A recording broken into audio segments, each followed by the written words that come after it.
This is my review, my thoughts on the Anthony Joshua and Alexander Povetkin, as the Russians say, fight. Basically, just got done finishing watching that fight. Good fight. We learned a lot about AJ in this fight. He was hurt early. It was a competitive fight.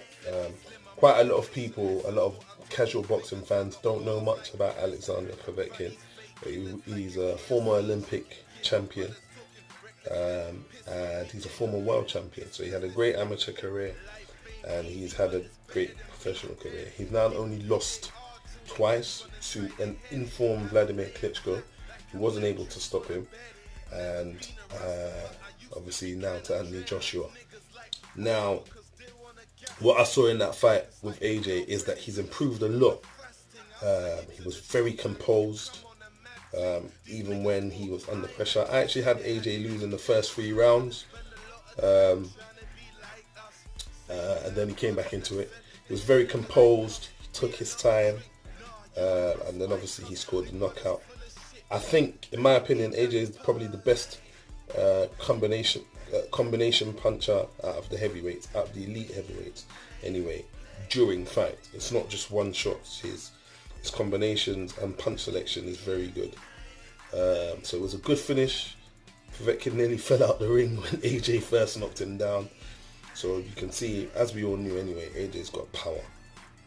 AJ's footwork was probably the best I've seen it, especially when he was under pressure. When Povetkin was leaping in with the shots and hurting him in the early rounds, AJ kind of had to take the back foot, had to fight on the back foot. When he managed to get his distance, he was jabbing, and his movement was good. It's something he's been criticised about before, about being very stiff and not being good on his feet. So I'm not saying he was Pernell Whitaker or Floyd Mayweather or Billy Joe Saunders, but he was good on his feet, especially for a heavyweight.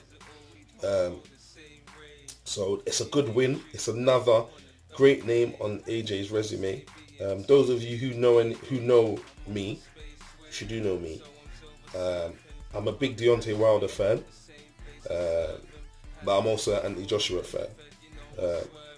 But out of the 3 quote-unquote current elite heavyweights, AJ has the best resume, and he's just adding another top name, world-class fighter to his resume. So that's very good. But here's something I didn't like. At the end of the fight, when AJ done his interview, he started talking about, when they asked him who we want to see him fight, he said, who do you lot want to see me fight? Let's take a poll. Now, I'm sure I heard the fans saying Wilder. And then he said, let's take a poll. Now, we have to say, AJ is a local dude. I'm from Northwest. He's a local dude. A lot of the men, them know him. But, bruv, you know who we want you to fight. There's no need for a poll. Everybody wants to see you fight Deontay Wilder. That is the biggest fight in boxing right now.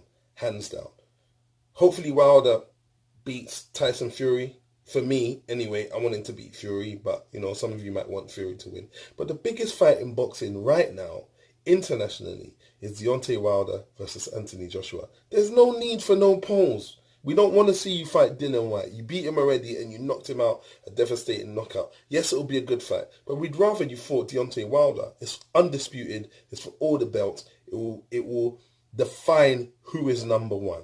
Obviously, if Tyson Fury wins, then yeah, that's the next best thing. But we still want to see a Wilder fight, because Wilder is the guy with the one-punch knockout power. He's exciting. He talks smack. It'll be a great lead-up, and I'm sure a great fight. We don't need to see no polls, fam. We don't need that, Maji. So, in my opinion, that should be the next fight.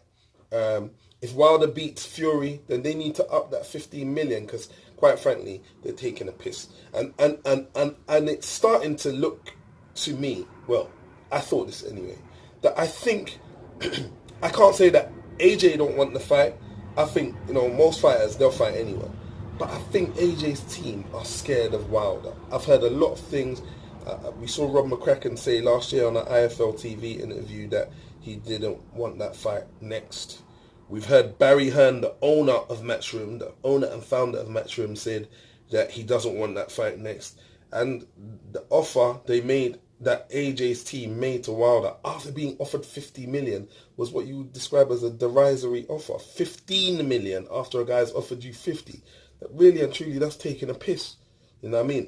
In a fight that's potentially £100 million fight, and maybe more. Offering the guy 15 million, that's mugging him off. I would say 60-40. Even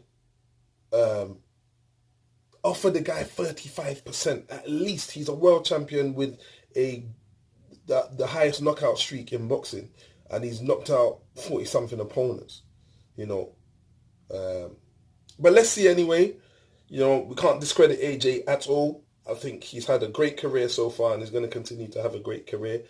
In my opinion, he's the biggest star in boxing, and he did a good job tonight. Those of you that didn't rate Povetkin before, you should rate him now, because not many people have been able to do that to Anthony Joshua. So anyway, you guys let me know what you think. Put your comments in the comment section.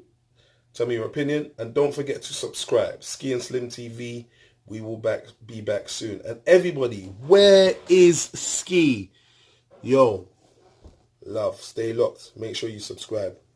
Dano.